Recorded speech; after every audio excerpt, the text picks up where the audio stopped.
हर हिंदुस्तानी की आंख नम कर गया। इस कांड में कितने मासूमों की आहुति चढ़ गई। इतनी हैवानियत से इंसानियत कत्ल कर दी गई। जलियांवाला बाग के हत्याकांड ने आजादी की आग में घी देने का काम किया।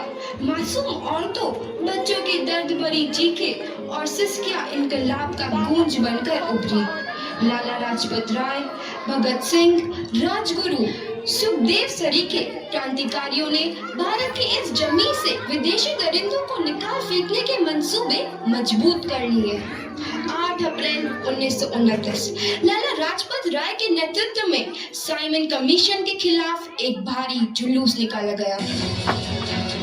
Simon commission, Simon commission, Simon commission, Simon commission, Simon commission, Simon commission, Simon commission, Simon commission, Simon commission.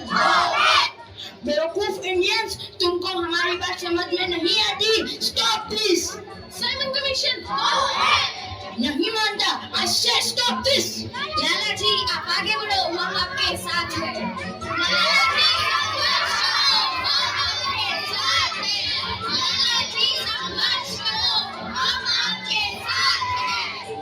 लाठी चार्ज करो।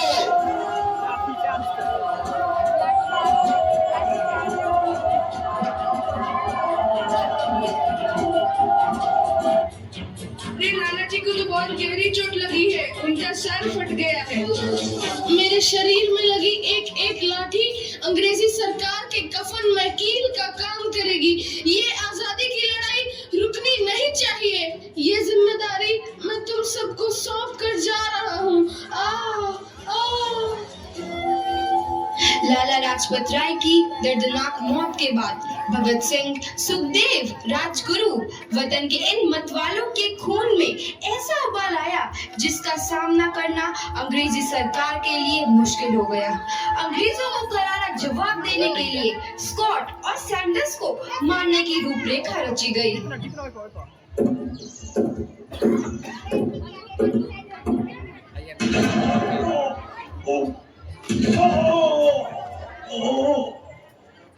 सैंडर्स मारा गया। चारों तरफ तहलका मचा था। दीवारों पर लिखा था, लाला जी की मौत का बदला ले लिया गया है। भगत सिंह समेत सभी वहां से फरार हो गए। 8 अप्रैल 1929 दिल्ली में ब्रिटिश सरकार की सेंट्रल लेजिस्लेटिव असेंबली की बैठक में 2 बम धमाके की आवाज सुनाई दी।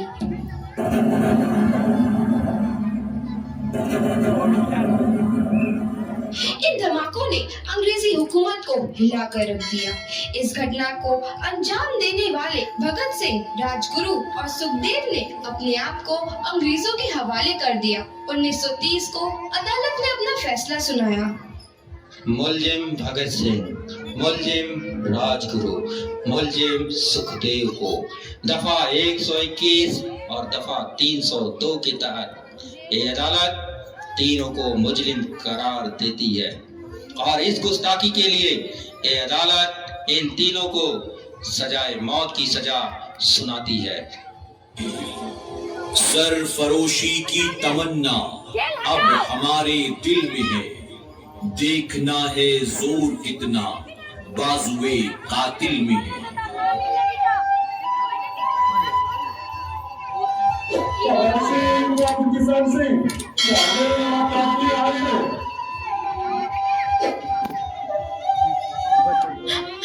पुत्र की हाल है तेरा। मैं चंगा हूँ माँ, फिक्र करने की कोई गल नहीं। पुत्र, मेरा दिल तेरी तरह पत्थर दिल नहीं होगा। तेरी ये गला सुन के मेरा कलेजा फटे जा रहा है। माँ, मेरा दिल कोई पत्थर जैसा नहीं है। एक वतन परस्त का दिल है जो मेरे देश प्रेम के जज्बे को ताकत देता है। बेटा, मेरा लाल। माँ, आज मेरी तपस्या पूरी होने जा रही है। जे तू रोई तो मैंने तकलीफ होइया। सोच, तेरा पुत्र आज शादी करने वास्ते जा रहा है। फर्क केवल इतना है, वो घोड़ी पर नहीं फांसी पर चढ़ने वास्ते जा रहा है। आज तू क्रांतिकारी की माँ है, कल तू एक शहीद की माँ होगी। माँ। पुत्र, भगत, छोटी उम्र में हम सबको छोड़ के चला जाएगा। तूने जिंदगी में देखा ही क्या है पुत्र? मैंने अपनी माँ देखी है, जिसने मुझे एक ही बात बताई है कि बेटे, अपने देश के लिए एक बार मरना 100 बार जन्म लेने के बराबर होता है। अच्छा माँ, अब आशीर्वाद दे, आखिरी बार विदाई लेने का समय आ गया है। भगत, मेरे लाल,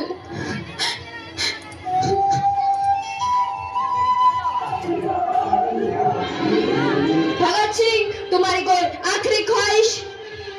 हमारे हाथ खोल दिए जाए। हम तीनों दोस्त एक दूसरे से गले मिलना चाहते हैं। उनके हाथ खोल दिए जाए।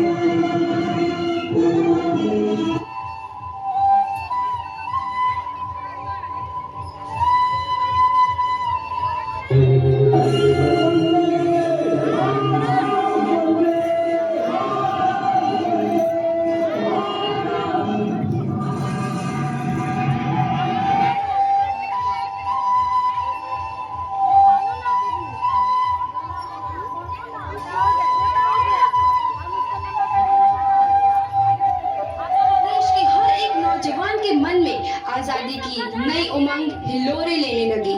अंग्रेजों भारत छोड़ो का नारा जोर पकड़ रहा था। सबने एक आजाद भारत का सपना देखना आरंभ कर दिया था।